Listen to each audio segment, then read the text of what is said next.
Ingat, pergunakanlah waktu yang ada tuh dengan baik. Sekali lagi, pergunakan waktu yang ada tuh dengan baik. Waktu di mana saudara harus berdoa, berdoa. Waktu di mana saudara harus bekerja, bekerja. Waktu di mana saudara harus mengampuni, mengampuni. Waktu di mana saudara harus mencintai, cintailah. Waktu di mana saudara harus menolong, menolong. Jangan sia-siakan waktu. Waktu di mana saudara mesti membangun kebersamaan, bangunlah dengan baik. Tidak usah pura-pura.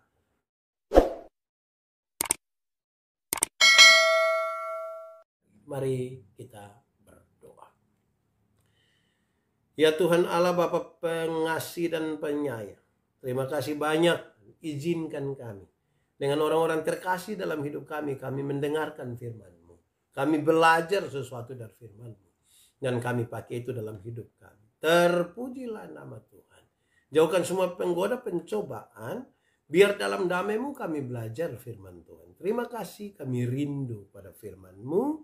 Berfirmanlah bagi kami Tuhan di dalam nama Yesus. Firman yang hidup itu kami berdoa. Amin. Bapak Ibu saudara-saudara yang dikasihi di dalam Tuhan Yesus, Shalom. Saya ajak kita merenungkan bersama-sama bagian pembacaan ini. Terambil dari Mazmur 119 ayat 65 sampai ayat yang ke-72. Kebajikan telah Kau lakukan kepada hamba-Mu ya Tuhan sesuai dengan firman-Mu. Ajarkanlah kepadaku kebijaksanaan dan pengetahuan yang baik, sebab aku percaya kepada perintah-perintah-Mu. Sebelum aku tertindas aku menyimpang, tetapi sekarang aku berpegang pada janji-Mu. Engkau baik dan berbuat baik. Ajarkanlah ketetapan-ketetapan-Mu kepadaku. Orang yang kurang ajar menodai aku dengan dusta, tetapi aku dengan segenap hati aku akan memegang titah-titah-Mu. Hati mereka tebal seperti lemak, tetapi aku, Taurat-Mu ialah kesukaanku. Bahwa aku tertindas itu baik bagiku. Supaya aku belajar ketetapan-ketetapan-Mu. Taurat yang Kau sampaikan adalah baik bagiku. Lebih daripada ribuan keping emas dan perak. Demikian firman Tuhan. Berbahagia setiap orang yang mendengar firman, memelihara dan melakukan di dalam hidup setiap hari. Shalom. Apa kabar saudara-saudara semua? Diberkati selalu ya. Apa kabar buat kita semua saudara-saudara? Semoga saudara-saudara aman dalam seluruh keadaan saudara, diberkati selalu ya. Saya ajak kita merenungkan bahwa dalam pengalaman bersama-sama dengan Tuhan, saudara-saudara, orang yang telah menikmati sesuatu dengan Tuhan atau belajar percaya kepada Tuhan dan dia lihat banyak hal dalam refleksi dan dalam imannya, dia akan mengatakan Tuhan baik. Engkau baik dan engkau telah berbuat baik. Itu kalau dia katakan Tuhan. Kalau dia paham betul, dia memahami dan menjalani sesuatu bersama dengan Tuhan, dia akan bilang Tuhan baik dan Tuhan sudah berbuat baik. Tuhan sudah berbuat baik. Begitu. Jangan pikir Tuhan tidak pernah berbuat baik. Dalam perintah Allah, saudara-saudara, dalam kehidupan, kalau kita baca teks tadi, dalam pemerintahan Allah, mengikuti perintah-perintah Tuhan itu adalah baik dan merasa tentram di situ. Pemazmur merasa aman betul, merasa tentram, mengalami sesuatu yang tentram, indah bersama-sama dengan Tuhan. Itu kerinduan semua orang percaya. Tapi memang kita butuh dekat dulu kepadanya. Kita butuh menikmati sesuatu bersama-sama dengan Tuhan. Pemazmur dengan judul dalam pembacaan tadi mengatakan dia pernah menyimpang. Dan menyimpang itu sebuah pengalaman yang pahit. Tidak indah, tidak elok, tidak baik. Tuhan tidak suka itu dan itu penuh dengan tekanan. Sehingga bagi dia pengalaman menyimpang dari Tuhan itu pengalaman pahit, tidak baik. Saya kira mari kita jujur, masing-masing kita secara pribadi ini seringkali kita merasa kita baik-baik saja, benar-benar saja, tapi belum tentu saudara-saudara, karena kita orang berdosa dan seringkali kita ada di dalam dosa. Kita ada dalam berbagai-bagai hal yang tidak berkenan kepada Tuhan. Dan menurut bagian pembacaan ini sesuatu yang pahit yang kita jalani nanti. Tidak indah. Melawan janji Tuhan, melawan perintah Tuhan adalah sesuatu yang pahit, yang tidak indah. Karena itu diharapkan Tuhan, ajarkanlah kebijaksanaan. Supaya saya dapat memilih secara bijaksana, saya dapat memilih dengan baik, manakah kehendak Allah, mana yang berkenan kepada Tuhan, dan mana yang tidak. Dengan sedang hati, kita mestinya menurut pembacaan ini, kita mesti belajar sesuatu dari Tuhan. Belajar. Tiap-tiap waktu belajar itu saya suka mendefinisikan belajar itu adalah perubahan tingkah laku. Dari tidak tahu menjadi tahu. Dari tidak bisa menjadi bisa. Mungkin tadinya kita tidak bisa berdoa. Sekarang kita mulai bisa berdoa. Itu belajar. Tidak mesti sekali jadi.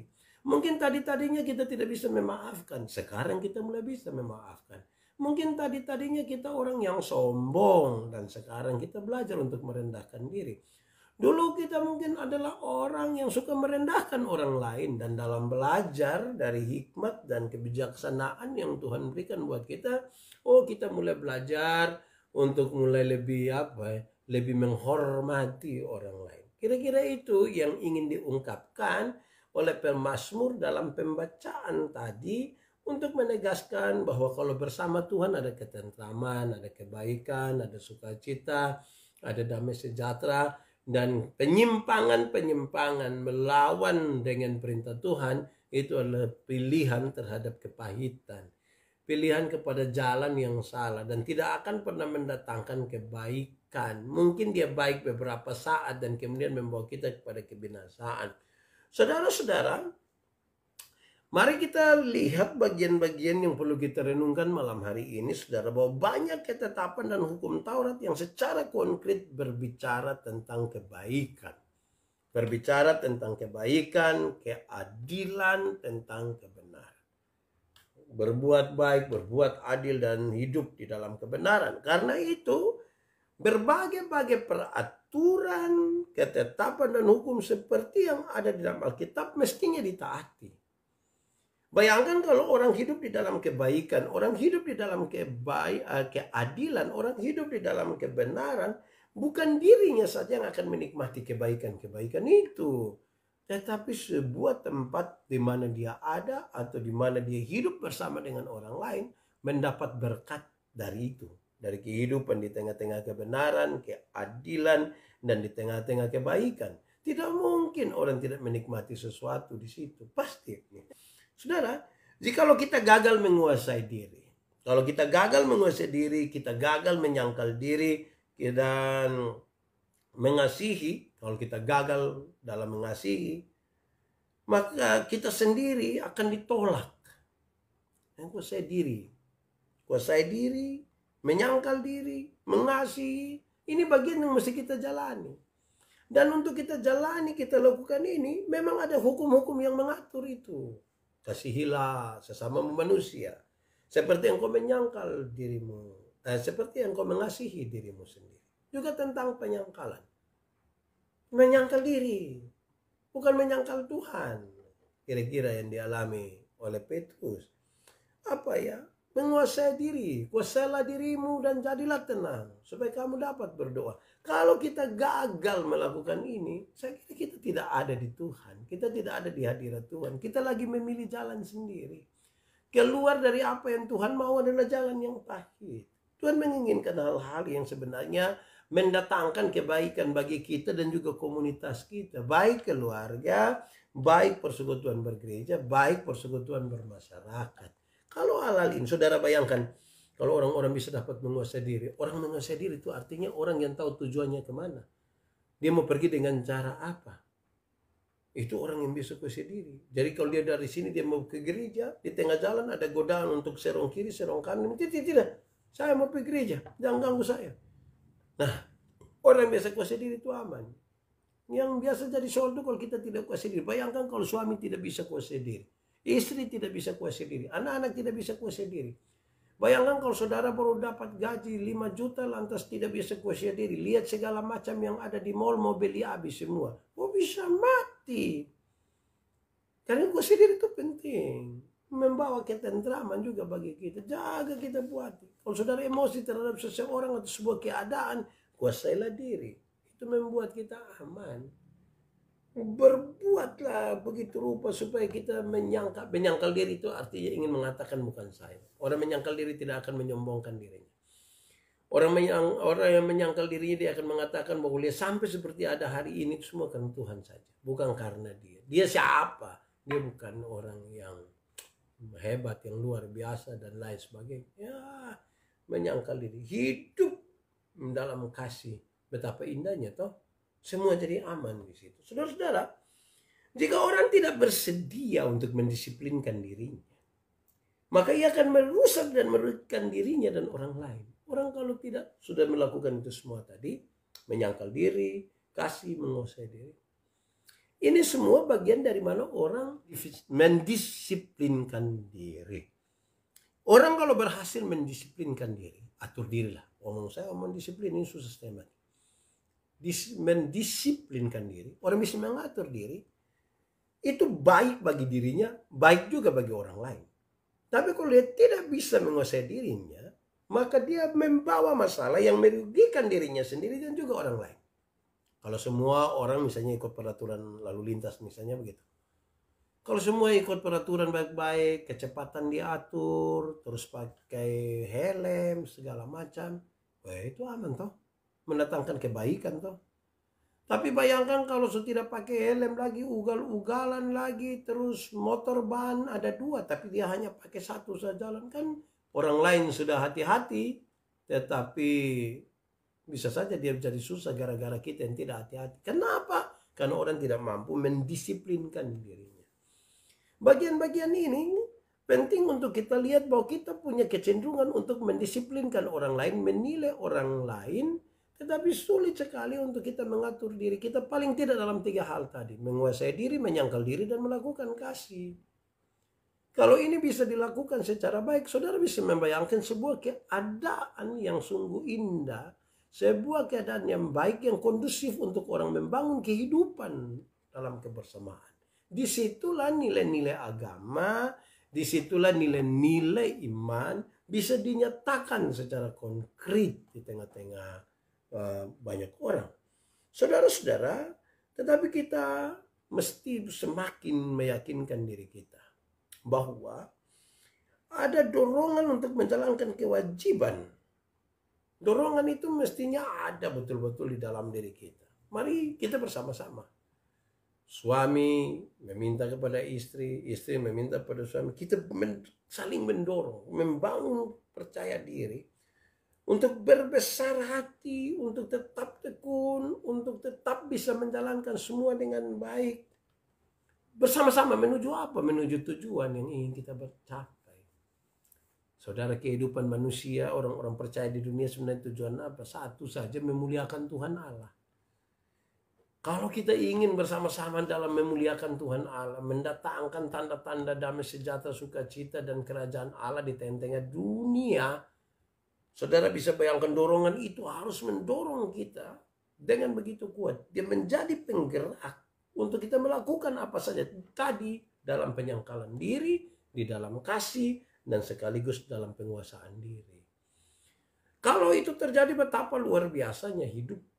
Betapa luar biasanya sebuah keadaan di mana kita ada. Saudara-saudara, karena itu kalau ada sesuatu yang baik, belajarlah untuk tiru. Tidak apa-apa. Yang baik itu kita perlu tiru. Kenapa kalau artis pakai pakaian robek-robek semacam compang-camping itu kita bisa ikut, kita bisa pakai. Lalu kalau ada sesuatu yang baik, misalnya kasih, memaafkan, ini menguasai diri, kenapa kita tidak bisa ikut? Kok kita punya kecenderungan untuk mengikuti yang tidak baik itu kok lebih besar daripada yang baik-baik? Betapa gampangnya kita menghafal bahasa-bahasa yang kekinian begitu misalnya. Tapi sulit sekali kita menghafal yang 10 hukum, yang Alkitab punya apa ya? Ini kitab-kitab di dalam Alkitab ini kadang-kadang kita tidak hafal. Ini kita menuju prosesi Paskah ini banyak yang tidak hafal 7 perkataan. Tapi semua lagu Korea dia hafal. Lagu-lagu terbaru don dia hafal. Apalagi yang pas dengan suasana hati. Dia punya hafalan luar kepala. Sampai muat lagi di media sosial. Nah, saudara-saudara, mestinya kan kita bisa saling baku ajak untuk itu. Kenapa? Betapa indahnya. Karena Tuhan sudah lebih dahulu berbuat baik. Engkau baik dan engkau berbuat baik. Ajar aku supaya aku bijaksana.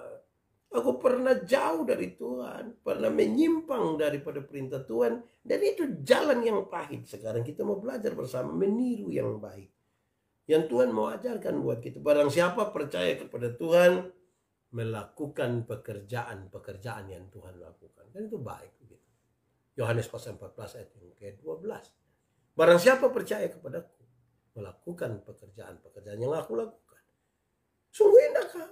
Sungguh baik kan buat kita. Kita semua ini kan mengaku percaya.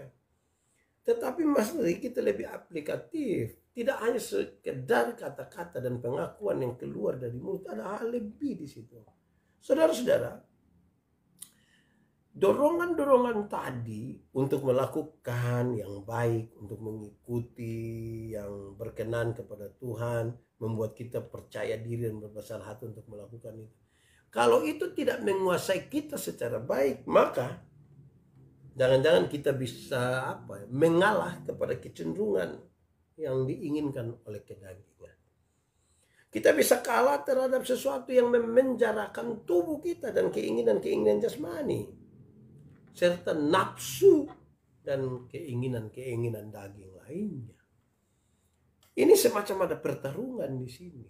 Pada satu titik ada kebaikan-kebaikan yang mesti kita jalani supaya kita hidup tentram, aman, baik, dan tidak dalam pengambilan jalan yang pahit di situ. Itu pada satu pihak. Tapi pada pihak yang lain, godaan-godaan untuk hal-hal yang memenjarakan tubuh kita dalam keinginan-keinginan hawa nafsu dan segala macam itu sangat kuat. Ya, kita butuh betul-betul supaya Tuhan menolong kita. Kita butuh itu semua. Karena itu saudara-saudara, saya sarankan bagi kita, menurut nasihat firman Tuhan hari ini, ingat, pergunakanlah waktu yang ada tuh dengan baik. Sekali lagi, pergunakan waktu yang ada tuh dengan baik. Waktu di mana saudara harus berdoa, berdoa. Waktu di mana saudara harus bekerja, bekerja. Waktu di mana saudara harus mengampuni, mengampuni. Waktu di mana saudara harus mencintai, cintailah. Waktu di mana saudara harus menolong, menolong. Jangan sia-siakan waktu. Waktu di mana saudara mesti membangun kebersamaan, bangunlah dengan baik. Tidak usah pura-pura. Tidak usah. Bangunlah secara baik. Itu baik. Pergunakan waktu itu. Selama masih ada orang tua, hargai mereka, sayangi mereka, hormati mereka. Sedapat-dapatnya bisa saudara lakukan, lakukanlah. Selagi masih ada waktu untuk melayani, ada kesempatan, lakukanlah. Jangan tunggu saudara umur 96 kok tidak bisa jalan baru minta jadi penatua. Nah, jangan, manfaatkan waktu dengan baik. Itu cukup bagi kita. Kita nih bukan kegagalan. Saya ingin mengatakan bahwa modal terbesar, investasi terbesar yang Tuhan berikan bagi kita itu adalah waktu. Gagal menggunakan waktu, sebenarnya kita sudah gagal semuanya. Karena itu maka pakai waktu itu. Kalau kita bicara tentang kehidupan, kita bicara tentang waktu. Saudara kan ketemu orang tanya umur berapa. Terus kita kasih tahu yang umur 42. Terus orang bilang, aduh, kok bisa 42? Terus saudara ke telinga berdiri begitu, kok rasa bangga dengan orang kaget dengan 42. Aduh, tidak usah lagi isi itu waktu. Hidup bukan karena hari, hidup lebih karena ada artinya. Ada lagu dulu bilang, hidup bukan karena hari, hidup hanya karena arti, dan seterusnya. Toh, pakai waktu dengan baik. Diberkati loh saudara di dalam nama Tuhan. Belajar untuk memberi pengaruh positif atau tidak. Di mana kita ada nama Tuhan dipermuliakan atau justru nama Tuhan dicemoohkan karena kehadiran kita. Catatan-catatan ini yang mestinya kita jalani tiap-tiap waktu. Dari satu hari ke hari yang lain. Dari satu waktu ke waktu yang lain. Biarlah senantiasa kita hidup dalam perkenanan Tuhan. Kita optimis. Bersama Tuhan kita melakukan perkara-perkara besar. Tidak ada yang mustahil di dalam nama Tuhan. Tuhan memberkati kita sekalian. Mari kita berdoa. Tuhan Allah kami, Bapa pengasih dan penyayang, terpujilah nama Tuhan untuk kebaikan-Mu bagi kami. Diberkati semua yang telah mengambil bagian. Tuhan memberkati kami dalam pergumulan pribadi dan keluarga, untuk sekolah, pasangan hidup, pekerjaan, masa tua, sakit dan penderitaan, keraguan-raguan, dan berbagai-bagai pergumulan lain. Jangan biarkan kami sendiri, Tuhan. Berkati semua yang sudah kami kerjakan hari ini. Terima kasih banyak. Terpujilah namamu Bapa. Di dalam nama Yesus kami berdoa. Amin.